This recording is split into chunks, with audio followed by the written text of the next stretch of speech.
ഇങ്ങനെ മൂന്നാണികളിൽ തൂങ്ങി ആകാശത്തിനും ഭൂമിക്കും മീതെ ഇങ്ങനെ തൂക്കപ്പെട്ട് കിടക്കുമ്പോ വെളിപ്പെട്ടത് കർത്താവിന്റെ മഹത്വമാണെന്ന്, അവിടുത്തെ സ്നേഹമാണെന്ന്, അവിടുത്തെ ശക്തിയാണെന്ന്, അവിടുത്തെ നീതിയാണെന്ന്, അവിടുത്തെ കരുണയാണെന്ന്.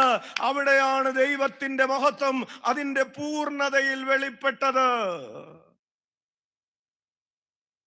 വിരൂപമാക്കപ്പെട്ട, വികൃതമാക്കപ്പെട്ട, അടിച്ച് ചതച്ച് ഇല്ലാതെയാക്കപ്പെട്ട അവന്റെ ശരീരത്തിലാണ് ദൈവത്തിന്റെ ശക്തി, ദൈവത്തിന്റെ നീതി, ദൈവത്തിന്റെ കരുണ, ദൈവത്തിന്റെ സ്നേഹം അതിന്റെ പൂർണ്ണതയിൽ വെളിപ്പെട്ടത്. നമ്മള് പീഡാസഹന രൂപത്തിന്റെ മുമ്പിൽ കാണുന്നത്, ആ മുഖത്ത് കാണുന്നത് ദൈവത്തിന്റെ ആ മഹത്വമാണ്. അങ്ങനെ കർത്താവിന്റെ മഹത്വം മൂടുപടമില്ലാതെ, ഒരു മൂടുപടവും ബാക്കിയില്ലാതെ കർത്താവിന്റെ മഹത്വം കിടക്കുകയാണ്. ഇനി നമുക്കും മൂടുപടം ഉണ്ടാകാൻ പാടില്ല.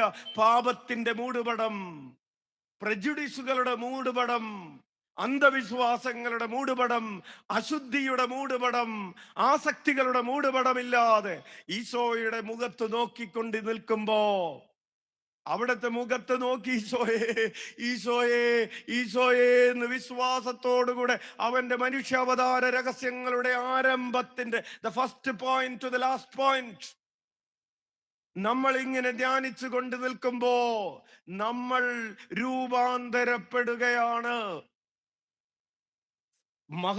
നമ്മൾ അവന്റെ സാദൃശ്യത്തിലേക്ക് രൂപാന്തരപ്പെടുകയാണ്, അവനെ പോലെ ആവുകയാണ്. മഹത്വത്തിൽ നിന്ന് മഹത്വത്തിലേക്ക് രൂപാന്തരപ്പെട്ടുകൊണ്ടിരിക്കുകയാണ്. ഇത് ആത്മാവായ ദൈവത്തിന്റെ പ്രവൃത്തിയാണ്. പ്രിയപ്പെട്ടവരെ, വളരെ ലളിതമായ ഒരു വാക്കിൽ പറഞ്ഞാൽ, ഈശോയെ ഇങ്ങനെ നോക്കിക്കൊണ്ടിരിക്കുമ്പോ, ധ്യാനിച്ചു കൊണ്ടിരിക്കുമ്പോ നമ്മൾ ഈശോയെ പോലെ ആയിക്കൊണ്ടിരിക്കുകയാണ്. ആ ഒരു പ്രവൃത്തി പരിശുദ്ധാത്മാവ് ചെയ്തുകൊണ്ടിരിക്കുകയാണ്. സിമ്പിൾ.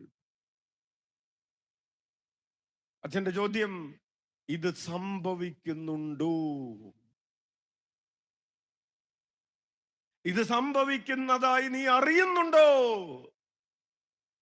അത് സംഭവിക്കട്ടെ എന്ന് നീ പ്രാർത്ഥിക്കുന്നുണ്ടോ?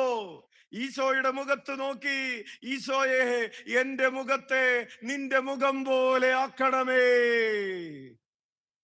എന്റെ ആത്മാവിന്റെ ഭാവങ്ങളെ നിന്റെ ഭാവം പോലെ ആക്കണമേ.